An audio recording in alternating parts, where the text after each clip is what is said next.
பிரியமானவர்களே, ஆண்டவரும் அருமை இரட்சகருமா இருக்கிற இயேசு கிறிஸ்துவின் இனிய நாமத்தினாலே மற்றொரு நல்ல காலை பொழுதிலே உங்களை சந்திப்பதிலே நான் அதிகமாய் மகிழ்ச்சி அடைகிறேன். இந்த நாள் முழுவதுமாக நீங்கள் செய்கிற எல்லா காரியத்திலேயும் கர்த்தருடைய கரம் உங்களோடு கூட இருந்து உங்களை நடத்துவதாக. ஆண்டவராகிய இயேசு கிறிஸ்துவனுடைய சிலுவை மரணம் என்றதான தலைப்பிலே நாம் இந்த நாட்களிலே கர்த்தருடைய வார்த்தையை நாம் தியானித்து வருகிறோம். அன்பார்ந்த பிள்ளைகளே, இன்றைக்கு நாம் பார்க்க போகிறது கெத்செமனே தோட்டம் என்றதான தலைப்பிலே நாம் கர்த்தருடைய வார்த்தையை நாம் தியானிக்க போகிறோம். அன்பார்ந்த பிள்ளைகளை, நேற்று தினத்தில் ராபோஜனத்தை குறித்து நாம் பார்த்தோம். அந்த ராபோஜனத்தின் பொழுது என்ன நடந்தது என்று சொல்லி நாம் பார்த்தோம்.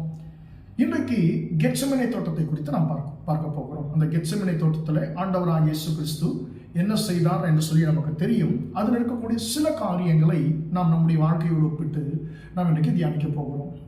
ஆண்டவராகிய இயேசு கிறிஸ்து அவர் தன்னுடைய சீஷர்களோடு கூட வழக்கமாய் ஜெபிக்கிறதான ஒரு இடத்திற்கு போகிறார். அது ஒலிவ மலையில இருக்கிறது. அன்பார்ந்த பிள்ளைகளை, இந்த ஒலிவ மலை எருசலேமிலிருந்து கிட்டத்தட்ட ஒரு 6 கிலோமீட்டர் இருக்கும் என்று சொல்லி சொல்லுகிறார்கள். அப்ராக்சிமேட்டாக தோராயமாக ஒரு 6 கிலோமீட்டர் இருக்கும் என்று சொல்லி சொல்லுகிறார்கள். இந்த ஒலிவ மலையிலே தான் இந்த கெத்செமனே என்கிறதான ஒரு தோட்டம் இருக்கிறது. அந்த கெத்செமனே என்று சொன்னால் என்ன? அதாவது ஒலிவ பழங்களை பிழிகிறதான ஆலை அந்த தோட்டத்தில் இருந்தது. அப்போ ஒலிவ பழ ஆலை, எண்ணெய் ஆலை என்று சொல்லி இந்த கெத்செமனே என்றதான வார்த்தைக்கு பொருள் சொல்லப்படுகிறது. அன்பார்ந்த பிள்ளைகளே, இந்த கெத்செமனே தோட்டத்திற்கு ஆண்டவர் ஏன் செல்ல வேண்டும்? வேற ஏதாவது இடத்திற்கு போய் ஜெபிக்கலாம் இல்லையா? ஏன் குறிப்பாக ஆண்டவராகிய இயேசு கிறிஸ்து இந்த கெத்செமனே தோட்டத்திற்கு ஏன் சென்று ஜெபிக்க வேண்டும் என்று சொல்லி நமக்கு ஒரு கேள்வி எழலாம். அன்பார்ந்த பிள்ளைகளே, முதலாவது ஒரு காரியத்தை சொல்லுகிறேன். ஆதியாகமம் 22ஆம் அதிகாரத்தில் நாம் பார்க்கிறோம் 4ஆம் வசனத்தில், ஆபிரகாம் தன்னுடைய குமாரனாகிய ஈசாக்கை அவர் கர்த்தருக்கென்று பலியிட செல்லும் பொழுது 3ஆம் நாளிலே ஆபிரகாம் தன் கண்களை ஏறெடுத்து அந்த இடத்தை கண்டான் இல்லைங்களா? ஆபிரகாம் நின்று ஒரு மலையை பார்த்தார் இல்லைங்களா? அந்த நின்ற இடம் கெத்செமனே தோட்டம். அவர் தன் மகனை பலியிடுவதற்கு செல்வதற்கு முன்பதாக அந்த குமாரனாகிய அந்த ஈசாக்கு தன் தகப்பனாகிய ஆபிரகாமோடு கூட நின்ற இடம் எது என்று கேட்டீங்கன்னு சொன்னா இந்த கெத்செமனே தோட்டம். அன்றைக்கும் கெத்செமனே தான், ஆண்டவராகிய இயேசுவின் காலத்திலேயும் அது கெத்செமனே தான். அன்பார்ந்த பிள்ளைகளே, இது ஒன்று. ஏன்னு சொன்னால் அந்த பலியிடுவதற்கு முன்பதாக ஈசாக்கு நின்ற இடம் அதேதான். ஆண்டவராகிய இயேசுவும் கல்வாரி சிலுவையிலே அவர் மரிப்பதற்கு முன்பதாக அவர் நின்ற இடம், அவர் சென்ற இடம், கடைசியாக சென்ற இடம் இந்த கெத்செமனே தான். இது முதலாவது காரணம். தான் எப்படியாக ஈசாக்கு எப்படியாக கர்த்தருக்கென்று பலியாவதற்கு ஆபிரகாம் தன்னை கொண்டு போனாரோ, அதே போல பிதாவினாலே ஆண்டவராகிய இயேசு கிறிஸ்து அவர் சிலுவையில் அவர் பலியாவதற்கு ஒப்பு கொடுப்பதற்கு முன்பதாக அவர் சென்ற இடம் இந்த கெத்செமனே தோட்டம். இரண்டாவதாக அன்பான பிள்ளைகளே, இந்த இடத்துல நாம் பார்க்கிறோம் கெத்செமனே தோட்டத்தில் என்ன நடக்கும்? அந்த ஒலிவ பழங்கள் அது பிடிந்து எடுக்கப்படும். அந்த ஒலிவ பழங்கள் பறிக்கப்பட்டு அந்த ஆலையிலே அது மிதிக்கப்பட்டது, நன்றாக அது புழியப்பட்டு அதிலிருந்து எண்ணெய் எடுக்கப்படும்.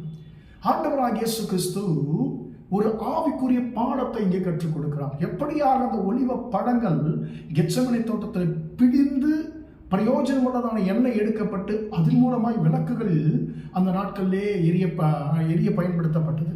அதே போல தான் அந்த பழத்தை போல பிடியப்பட்டு அதன் மூலமாக அநேகருடைய வாழ்க்கையை அவர் ஒளியேற்ற போகிறார் என்பதை அவர் கற்றுக் கொடுக்கும்படியாக அவர் கெத்செமனே தோட்டத்திற்கு சென்றார்.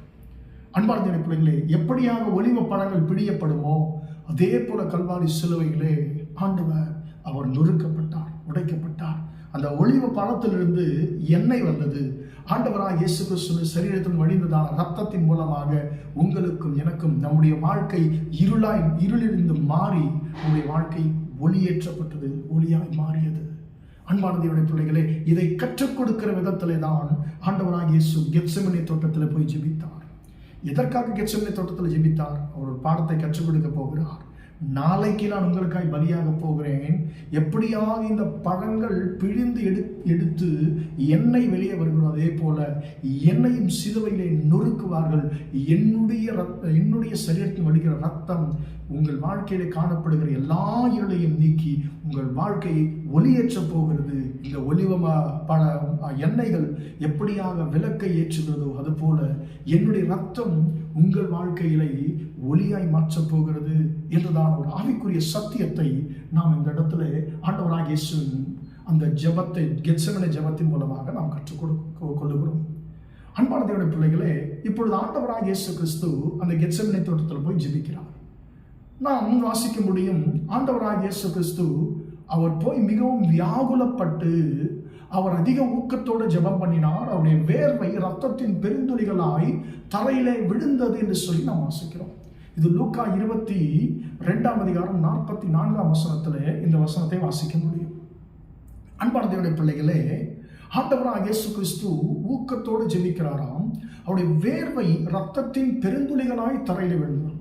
எப்போ மனுஷனுடைய வேர்வை ரத்தமாக மாறும் என்று சொன்னால், அளவுக்கு அதிகமான துக்கம், அளவுக்கு அதிகமான மைண்ட் ஸ்ட்ரெஸ் என்று சொல்லுவாங்க இல்லைங்களா, மன அழுத்தத்திற்குள்ளாக ஒரு மனுஷன் உள்ளாகும் பொழுது அவனுடைய வேர்வை ரத்தத்தின் பெருந்துளிகளாக ரத்தமாய் மாறும் என்று சொல்லி ஆராய்ச்சி சொல்லுகிறது. அன்பான தேவனுடைய பிள்ளைகளே, நீங்களும் நானும் ஏற்றுக்கொள்ள வேண்டியதான அந்த தண்டனையை ஆண்டவராக இயேசு ஏற்றுக்கொண்டார்.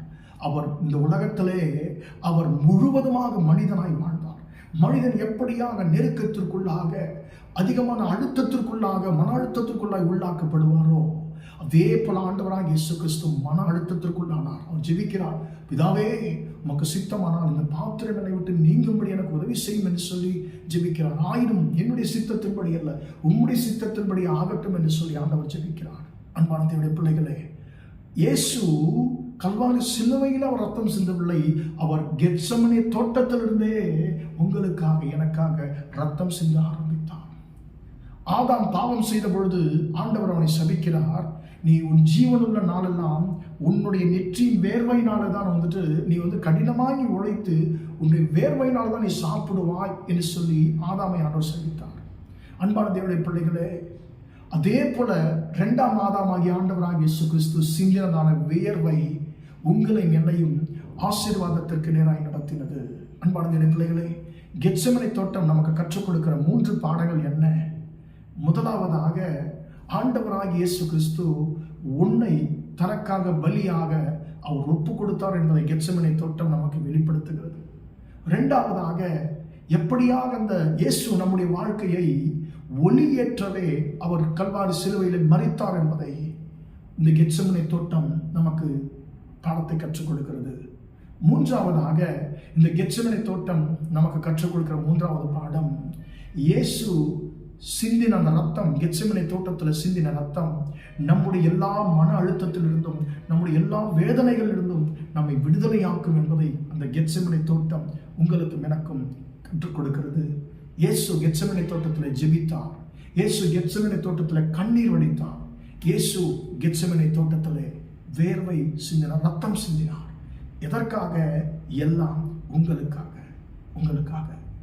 எங்கே ஆண்டவர் அழுதாரான்னு சொல்லி நம்ம பார்த்தா அந்த வசனம் அந்த இடத்துல எழுதப்படவில்லை. நான் எபிரேயர் நிருபத்திலே பவுல் எழுதும் பொழுது, அவர் மாம்சத்தில் இருந்த நாட்களில் தம்மை மரணத்திலிருந்து விடுவிக்க வல்லவரை நோக்கி அவர் பலத்த சத்தத்தோடு கண்ணீரோடு வேண்டிக் கொண்டார் என்று சொல்லி பவுல் எழுதுகிறார்.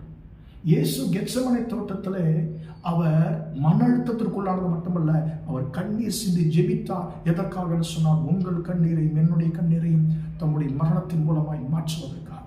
அன்பார்ந்த பிள்ளைகளே, நமக்காக வேதனை அடைந்த, நமக்காக கண்ணீர் சிந்தின, நமக்காக ரத்தம் சிந்தின, நம்முடைய வாழ்க்கையை ஒளியேற்றுவதற்கு தன்னை ஒப்பு கொடுத்த இயேசுவுக்கு நாம் முழு உள்ளத்தோடு நன்றி சொல்லுவோமா? ஜெபிப்போம். இரக்கமுள்ள தகப்பனையும் நன்றியோடு துதிக்கிறோம், ஸ்தோத்திரிக்கிறோம் ஐயா.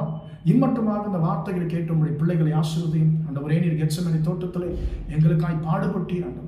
ஆண்டவரே எங்களுக்காய் ஆண்டவர் ரத்தத்தை சிந்தினீர். ஆண்டவரே அப்போ எல்லாமே எங்களுக்காகத்தான். ஆண்டவரே, கெத்செமனே தோட்டத்தின் மூலமாக நீர் கற்றுக் கொடுக்கிற பாடத்திற்காக உங்களுக்கு ஸ்தோத்திரம். தகப்பனே, எங்களுக்காய் ரத்தம் சிந்தின கர்த்தாவே, எங்களுக்காய் ஆண்டவரை நொறுக்கப்பட ஒப்பு கொடுத்த கர்த்தாவே, ஆண்டவரே எங்களை முழு உள்ளத்தோடு எங்களை கரத்தில் ஒப்பு கொடுக்கிறோம். ஆண்டவரே உம்முடைய பிள்ளைகளுடைய வாழ்க்கையில காணப்படுகிற எல்லா இருளையும் கர்த்தரை மாற்றி போடும்படியாக ஜெபிக்கிறேன். இந்த நாள் முழுவதுமாய் நம்முடைய பிள்ளைகள் செய்கிற எல்லா காரியத்திலையும் உம்முடைய கரம் கூட இருந்து நடத்தட்டும் என்று இயேசுவின் நாமத்தில் ஒப்புக் கொடுத்து ஜெபிக்கிறேன் ஜீவனுள்ள நல்ல பிதாவே. ஆமென், ஆமென். பிரியமானவர்களே, கர்த்தர் உங்களை ஆசீர்வதிப்பாராக. Praise the Lord, praise the Lord.